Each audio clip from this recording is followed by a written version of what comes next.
बहुचर्चित राम मंदिर ट्रस्ट द्वारा जो चंदा चोरी का आजकल बवाल चल रहा है, वो सिर्फ प्रदेश में ही नहीं देश में बल्कि विदेशों में भी इसकी बहुत चर्चा हो रही है। और यहाँ तक बताया गया कि इसमें 8 लोगों की गिरफ्तारी भी हो चुकी है और एसआईटी की भी जांच चल रही है। आइए इस सिलसिले में आज हम कांग्रेस के वरिष्ठ नेता से बात करते हैं। सर, आपका क्या नाम? मेरा नाम गौरव पांडे है, नीरज जी। मैं आप लोगों को बता दूं कि राम मंदिर जो है काफ़ी समय से विवादों में रहा भगवान का, जबकि ऐसा नहीं होना चाहिए था। और आपको बता दूं जो चंदा चोरी हुआ है, इससे ना सिर्फ हिंदुस्तान में बल्कि विदेशों में रहने वाले भी राम भक्तों की जो धार्मिक भावना उससे आहत हुई है। क्योंकि ये नहीं होना चाहिए। तो जो 10 लाख डेली का चढ़ावा आता था, आज की तारीख में देखिए 1 लाख आ रहा है। लोगों ने बंद कर दिया। सभी लोग, जितने भी देश के जिम्मेदार लोग, नागरिक हैं, सब कह रहे हैं कि चंदा चोरी न रहेगी, बांस न बाजेगी बांसुरी। चंदा ही चढ़ाओ मत तो कहाँ से चोरी होगा। और अभी तक इन लोगों की 8 लोगों की गिरफ्तारी हुई है, FIR नहीं हुई और SIT का गठन हो गया। इवन संजय सिंह ने भी तो अब जाके SIT को रिपोर्ट दे दी है। अब देखते हैं इसमें आगे क्या होता है। ये तो आप एकदम सही कह रहे हैं कि SIT जांच पहले हो गई और FIR हुई है उसके एकदम बाद में, जब SIT ने अपनी रिपोर्ट सौंप दी।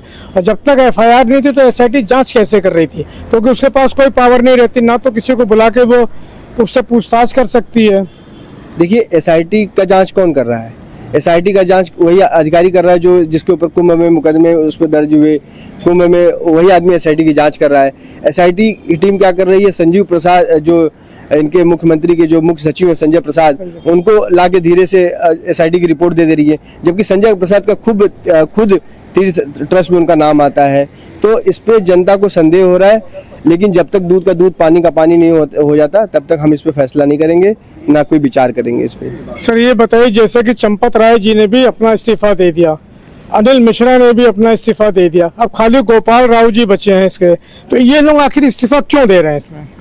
हाँ, अगर आप देखिए, चोर मौसेरे भाई अगर गलत नहीं है, आप इस्तीफा देने की आपको क्या जरूरत है? आप ही बताइए नीरज जी। अगर ये लोग गलत है तभी तो इस्तीफा दे रहे हैं। अभी योगी जी जब गए पिछले दौरे उसमें भी चंपत राय नहीं दिखे। और गोपाल राव तो अभी 2 दिन पहले वहां पे आरती करा रहा था, उसकी गिरफ्तारी क्यों नहीं हो पा रही है? यही तो देश जानना चाहता है। इस्तीफे से थोड़ी ना काम चलेगा। आपने भगवान राम की जो महिमा है उसको देश प्रदेश दुनिया के स्तर पर गिराने का काम किया है। जिस भारत के लोगों ने, हिंदुस्तान के लोगों ने, उत्तर प्रदेश के लोगों ने जिस लड़ाई को लेकर लड़ी, वहां पे भगवान का मंदिर आया, उस पे आप भगवान के नाम को बदनाम करने की कोशिश किया है।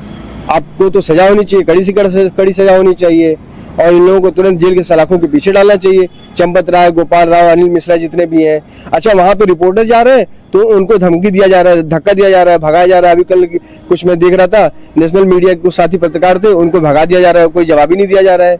इसमें लिपापोती करने की जरूरत नहीं है। इसमें आप भगवान के नाम पे जो इन्होंने लोगों में जो गलत विश्वास पैदा हुआ है, अगर आप सही जांच करेंगे तो लोगों का भगवान के प्रति विश्वास फिर से बढ़ेगा और उसमें सरकार की भी तारीफ होगी।